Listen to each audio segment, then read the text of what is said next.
بلاد الشام یہ سٹارٹ ہو جاتا تھا، اور یہاں پہ غسان کنگڈم ایگزسٹ کرتی تھی۔ تو یہ جو دومات الجندل ہے، یہاں پر حضور صلی اللہ علیہ وآلہ وسلم نے آئی تھنک 2-3 سال پہلے کی بات ہے، مطلب اس واقعے سے پہلے کی بات ہے، حضور صلی اللہ علیہ وآلہ وسلم نے حضرت عبد الرحمن بن عوف کو بھیجا تھا ایک سرایہ کے ساتھ، کچھ لوگوں کے ساتھ، کہ وہ یہاں پر جا کر دین کی دعوت دیں۔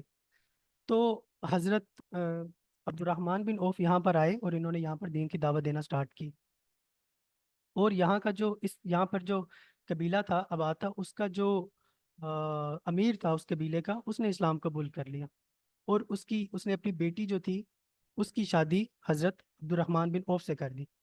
تو یہاں پر ایک طرح کا ایک چھوٹا سا قلعہ سا بن گیا مسلمانوں کا، اور یہاں سے مسلمان پھر اکثر تجارت کرنے ادھر کو جاتے تھے، جو کہ پھر غسان اور وہ تنگ کرتے تھے، اور کچھ صحابہ کو شہید بھی کیا، جو کہ ایک وجہ بنی اس یہاں پر ایک جنگ کرنے کی۔ مطلب مین ریزن تو یہی تھی کہ یہاں پر حارث بن عمیر ازدی کو شہید کیا گیا، لیکن دوسری چھوٹی موٹی وجوہات بھی موجود تھیں۔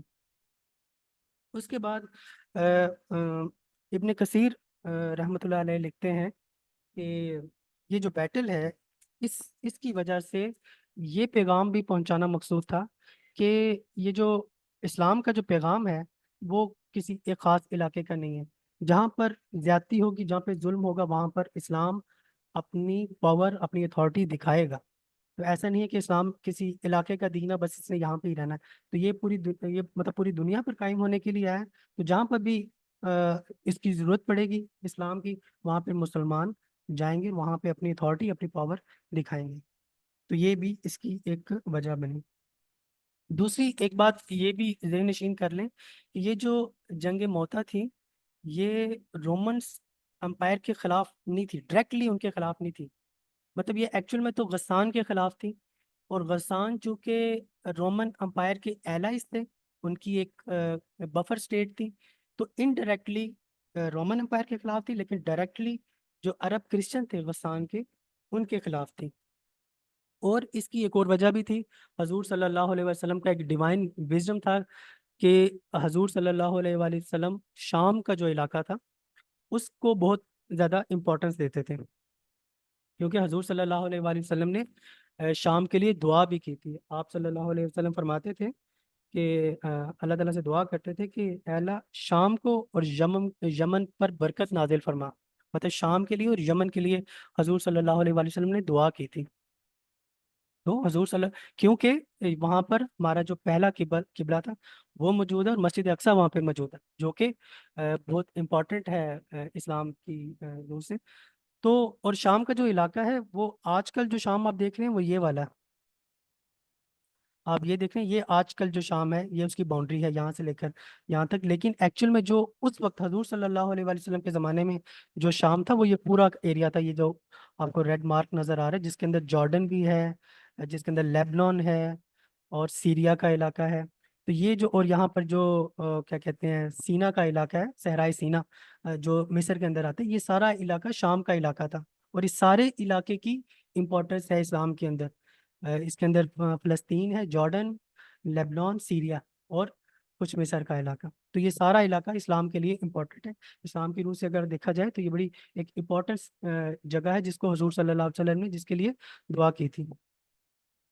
اور دوسرا اس کا ایک اور بھی ہے کہ حضور صلی اللہ علیہ وسلم کا ایک ڈیوائن وزڈم یہ بھی تھا کہ خالد بن ولید، جو کہ جس طرح میڈم نے ابھی ان کا انٹروڈکشن دیا، وہ بھی اس جنگ میں شامل تھے، اور انہوں نے ہی آگے جا کر یہ شام کا علاقہ سارا فتح کیا۔ تو ان کی ایک طرح کی ڈیمانسٹریشن تھی، ان کے لیے ایک پریپریشن کا موقع تھا، جو کہ اللہ کی طرف سے انہیں دیا گیا کہ آپ پریپریشن کر لیں، یہی جگہ آپ کو بعد میں آ کر فتح بھی کرنی ہے۔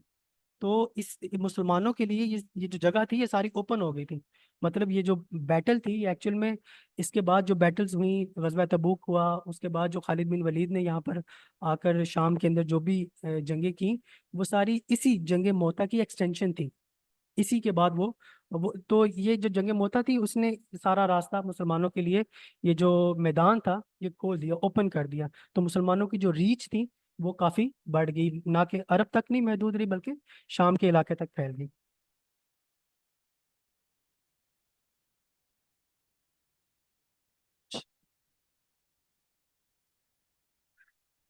اچھا تو اچھا اس میں ایک اور کوشچن آتا ہے کہ اس میں جب یہ سارے واقعات ہوئے تو جب ان کو شہید کر دیا، ازدی رضی اللہ تعالیٰ ان کو شہید کیا گیا، تو حضور صلی اللہ علیہ وسلم نے اناؤنسمنٹ کی کہ ہم نے جنگ پہ جانا ہے، تو آپ لوگ والنٹیئر کریں کہ کون کون جہاد میں شامل ہوگا۔ تو تقریباً 3,000 صحابی جو تھے انہوں نے والنٹیئر کیا، وہ شامل ہونے کے لیے تیار ہو گئے۔ اب آپ یہ دیکھیں کہ 3,000 صحابہ، اس سے پہلے 1 سال پہلے اگر آپ چلے جائیں، 1 یا 2 سال پہلے غزوہ خیبر ہوا، اور جو صلح حدیبیہ ہوا، صلح حدیبیہ میں اور غزوہ خیبر میں تقریباً 1,500 صحابہ کرام تھے، اور 1 سال بعد یا 2 سال بعد 1,500 سے 3,000 صحابہ تیار ہو گئے جنگ کے لیے۔ تو مطلب 1-2 سال کے اندر ڈبل ہو گئے۔ اگر آپ جنگ بدر سے موازنہ کریں تو 8 ہجری میں یہ واقعہ ہو رہا ہے، 2 ہجری میں جنگ بدر ہوئی ہے، اور وہاں پر 300 صحابہ تھے اور یہاں پر 3,000 صحابہ، مطلب 6 سال کے اندر 10 گنا زیادہ اضافہ ہوا۔ تو اتنی تیزی سے مدینہ کے اندر اسلام، آپ دیکھ رہے ہیں کہ ایکسپونینشلی یہ اسلام وہاں پر پھیل رہا تھا۔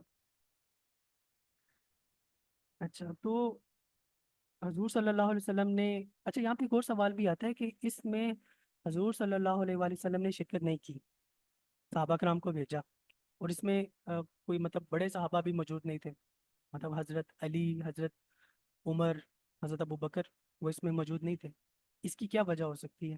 اس میں کیا وزڈم ہو سکتی ہے؟ یہ بتا سکتے ہیں؟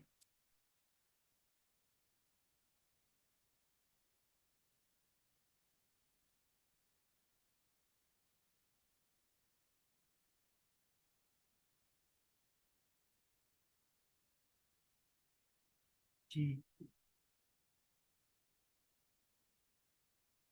چلے میں بتا دیتا ہوں کہ اس میں وجہ یہ تھی کہ حضور صلی اللہ علیہ وآلہ وسلم کی 8 ہجری تھا، تو اس کے بعد مطلب حضور صلی اللہ علیہ وسلم کی زندگی میں شاید 3-4 سال اور تھے، تو حضور صلی اللہ علیہ وآلہ وسلم چاہتے تھے کہ مسلمان اب خود اپنے پاؤں پہ کھڑے ہوں۔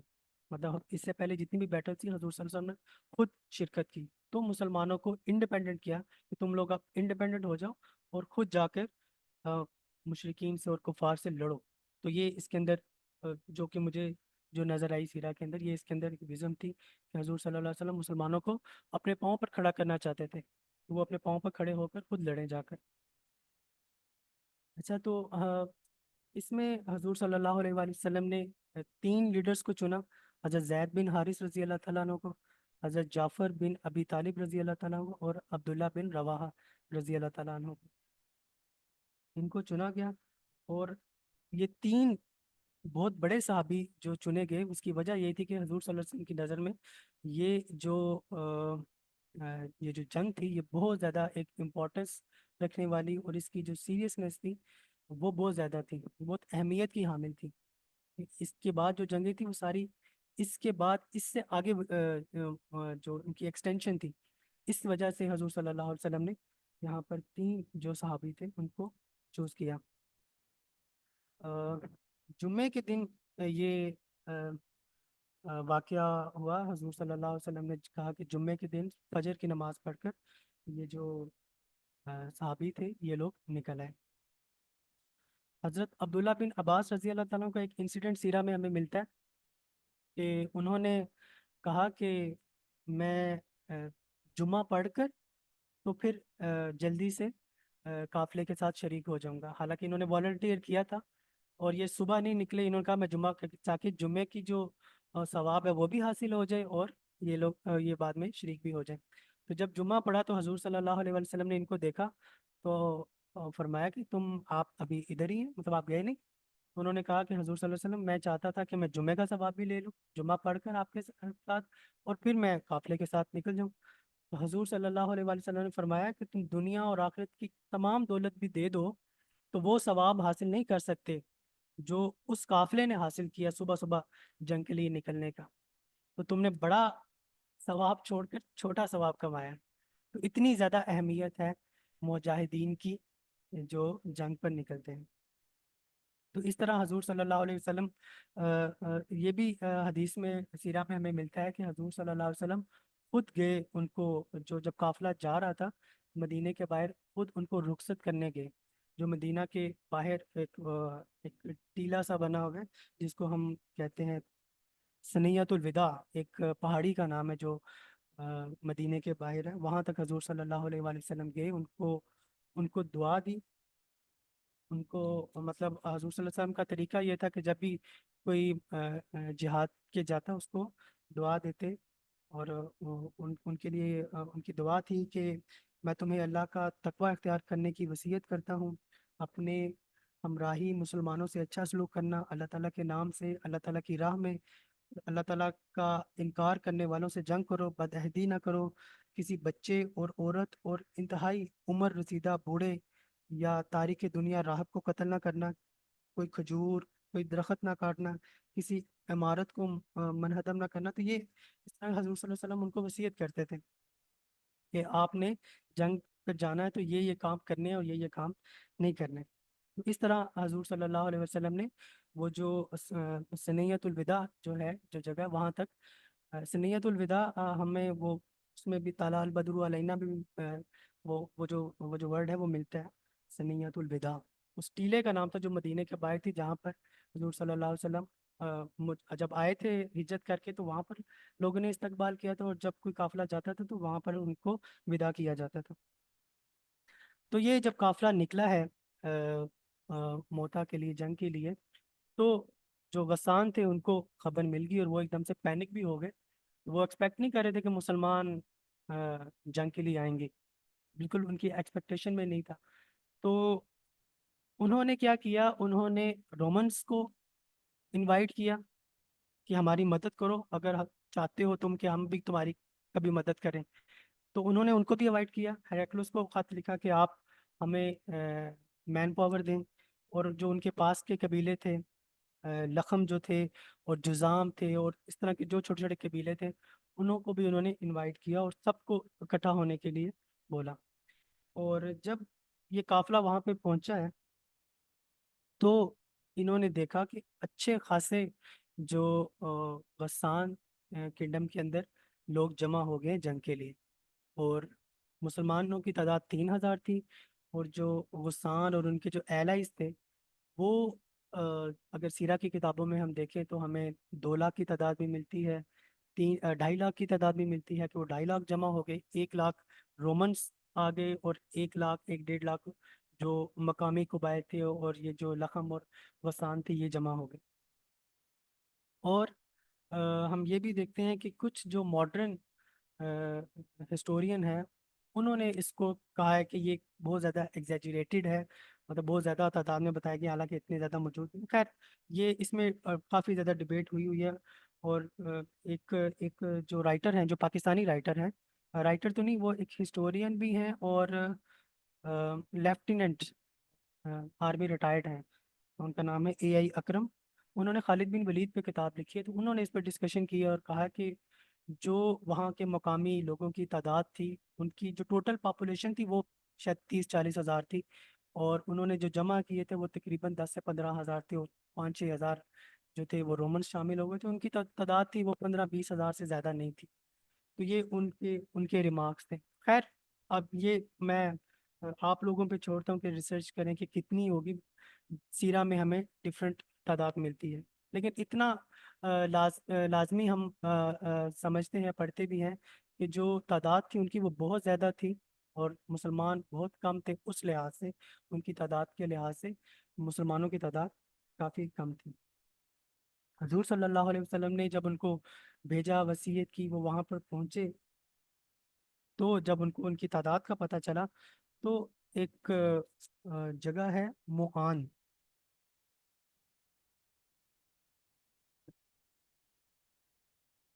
یہ جو جگہ ہے مان، یہ یہاں پر ایک گاؤں تھا.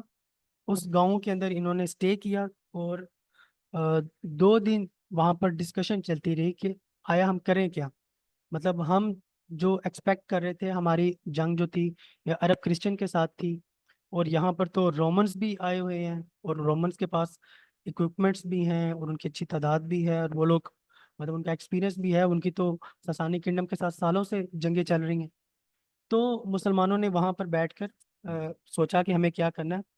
کچھ صحابہ نے ڈیسیجن یہ دیا کہ ہمیں حضور صلی اللہ علیہ وآلہ وسلم کو مطلب میسج پہنچانا چاہیے اور ان کے ڈیسیجن کا ویٹ کرنا چاہیے کہ وہ کیا ڈیسیجن دیتے ہیں. لیکن اس کے لیے تقریباً 2-3 ہفتے درکار تھے. 1-1.5 ہفتہ جانے کا لگنا تھا, 1-1.5 ہفتہ آنے کا بھی لگنا تھا, جو بھی میسنجر جاتا, کیونکہ یہ تقریباً 1000 کلومیٹر تھا وہاں سے مدینہ. تو یہ آپشن تو بالکل بھی پاسبل نہیں تھی. اس کے بعد کچھ صحابی نے کہا کہ ہمارا جو مقصد تھا وہ تھا ان کو ڈرانا, ان کو اپنی پاور دکھانا, ان کو دکھانا کہ ہم تم سے جنگ کر سکتے ہیں. تو وہ ہم نے اچیو کر لیا. تو میرے خیال میں ہمیں جنگ کرنے کی ضرورت نہیں ہے, ہم واپس چلتے ہیں. تو حضرت زید بن حارث جو تھے, انہوں نے حضرت حضرت عبداللہ بن رواحہ سے پوچھا. حضرت عبداللہ بن رواحہ رضی اللہ تعالیٰ عنہ سے پوچھا کہ آپ کی کیا رائے ہے.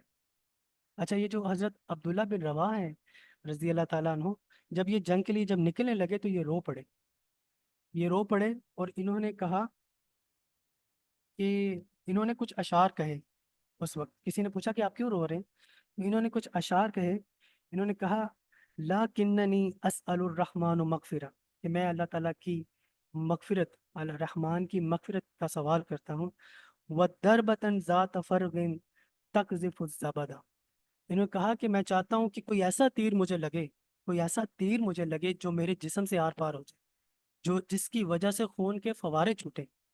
تو ان کی ایک شہادت کی ان کی تمنا تھی, اور جو کہ نظر آ رہی تھی کہ جب وہ اشعار بولتے جا رہے, جب وہ نکلے تھے پورے سفر میں, ان کے کافی زیادہ اشعار تھے جو کہ ہمیں سیرہ کی کتابوں میں ملتے ہیں, کہ ان کے دل میں شہادت کی تمنا تھی, اور وہ ایسا لگ رہا تھا جیسے وہ شہادت کو پانے آ رہے ہیں.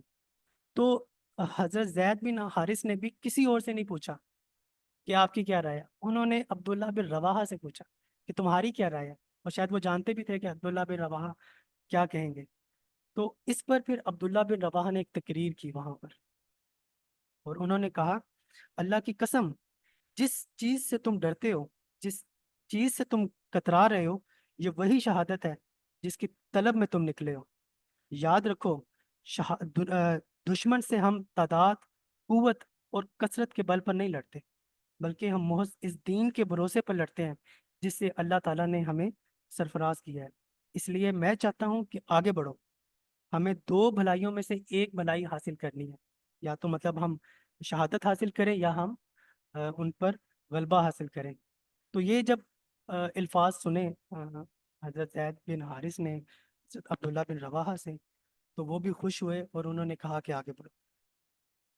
تو یہ آگے بڑھے, اور انہوں نے بالکل جو موتا کا مقام تھا وہ, اب یہ بھی کوشچن ریز ہوتا ہے کہ وہ مقام ہی کیوں سلیکٹ کیا گیا موتا کا.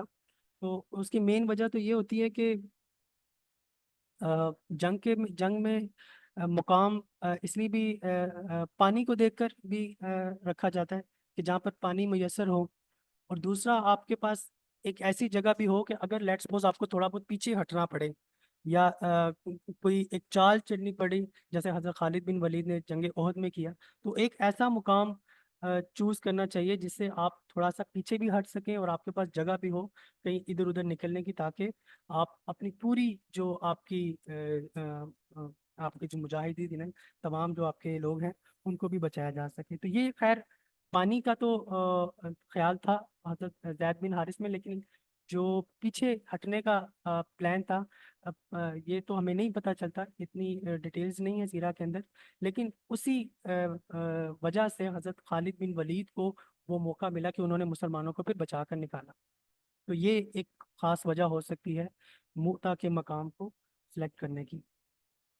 اچھا, حضرت ابو ہریرہ رضی اللہ تعالیٰ عنہ کا یہ پہلی جنگ تھی. حضرت ابو ہریرہ اس جنگ میں جب شریک ہوئے, اس سے پہلے وہ غزوہ خیبر میں آئے, اور غزوہ خیبر کے بعد یہاں پر وہ فرسٹ ٹائم کسی جنگ میں شامل ہوئے, اور جب انہوں نے لشکر کو دیکھا تو وہ ان کے چہرے سے پتہ چل رہا تھا کہ وہ, ان کی آنکھیں مطلب بتا رہی تھیں کہ وہ ڈر رہے تھے کہ اتنا بڑا لشکر.